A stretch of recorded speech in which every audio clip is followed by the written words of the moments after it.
This episode is going to be a short one. But if what you hear is something you have never thought about before, I would urge you to come back to it multiple times and give it some really deep thought over the coming days. If you let it, it has the power to change the way you perceive your life. Let's get into it. Hello, good people of the internet. Welcome to the Unlearning Playground, an everyday life podcast by Chetan Narang.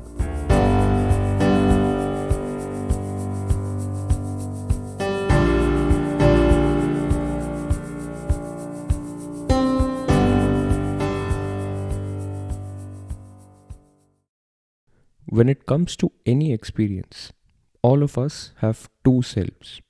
One is the self that is having the experience in the moment, which we can call the experiencing self.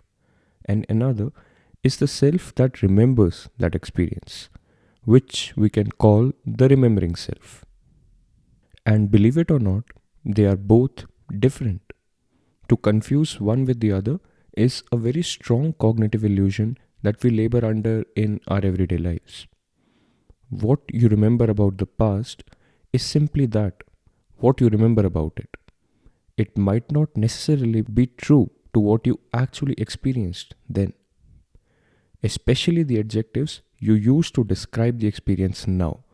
They might not really be accurate and do justice to the actual experience. In fact, there is a strong recency bias when it comes to our memory of an experience.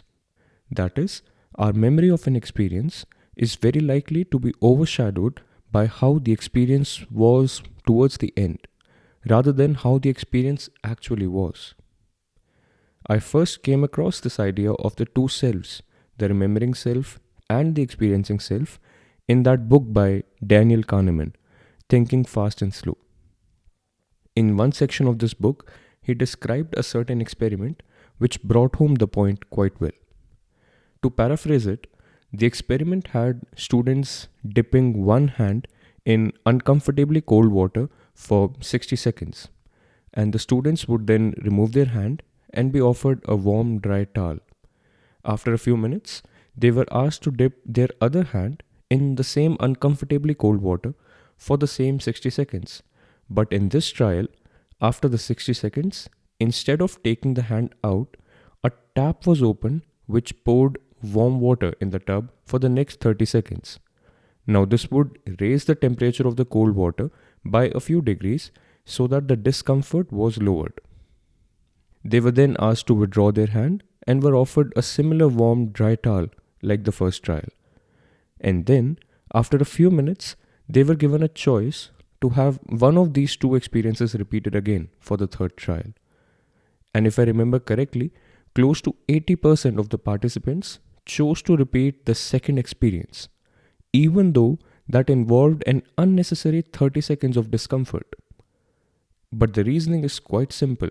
The second experience leaves a better, warmer memory than the first. And the self that takes that decision, for the third trial that is the remembering self and not the experiencing self. And the remembering self thinks that what it remembers is all that ever happened, which could be true in some circumstances, but could also be false in others. And being aware of this can help us identify the faults in the ways we act out in the world. A personal experience comes to my mind which really fits the bill here. Allow me to share.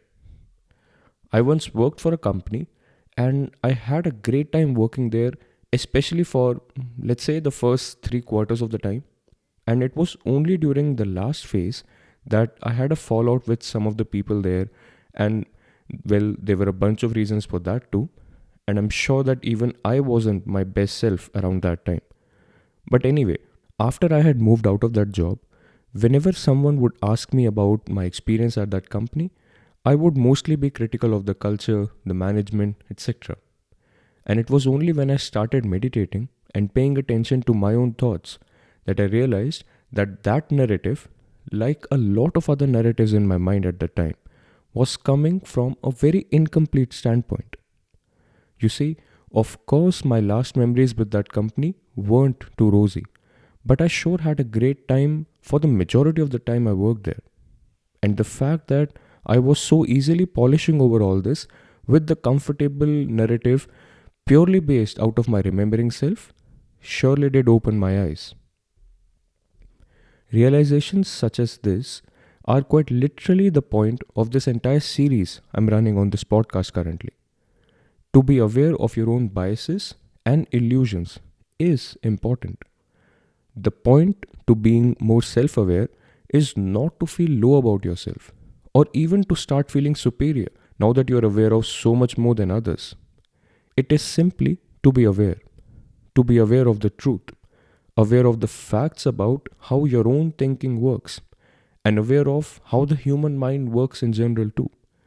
And wherever that awareness leads you, should again tell you more about yourself than about anything else, more about your own nature. Back to memories, experiences, and the two selves. One more example which comes to my mind about this very important cognitive bias is from that book, The Brain by David Eagleman. In one section of the book, he talks about a hypothetical situation where you're invited by a friend to her birthday dinner and she's there with her boyfriend, and you guys sit together, have a great time, share a few laughs, have good food, etc.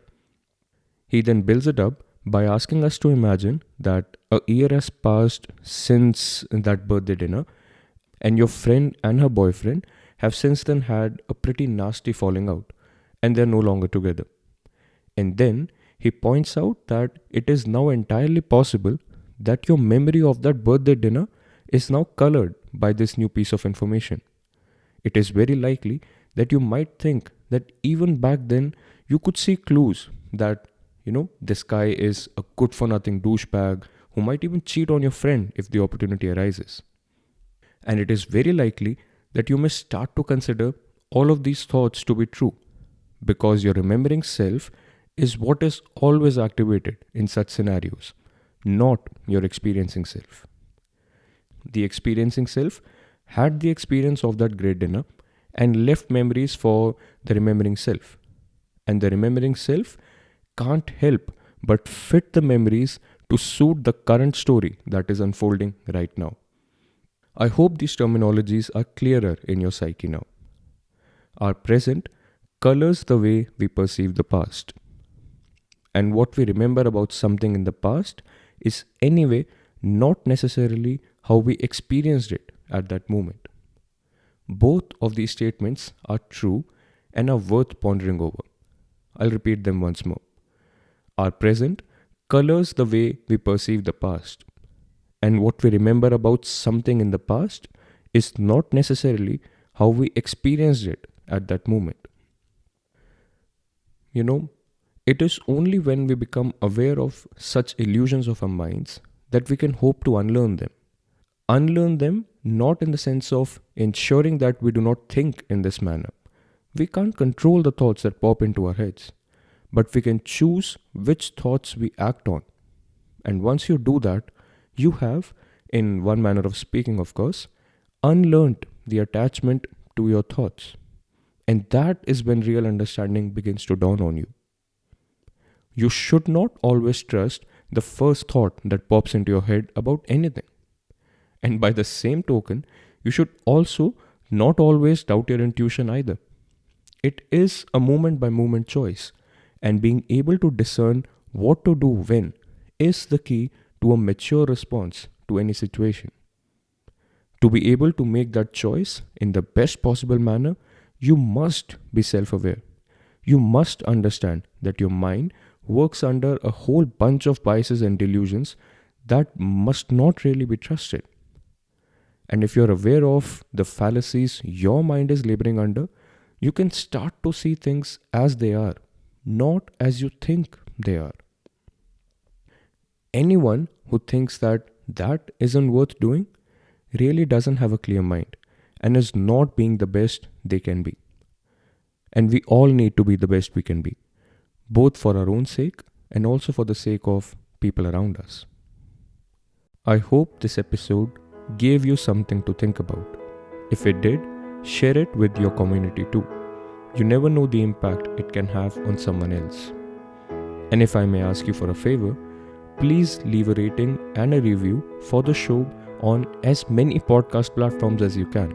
You very well know the impact that can have on the reach of this content. Until next time, peace out.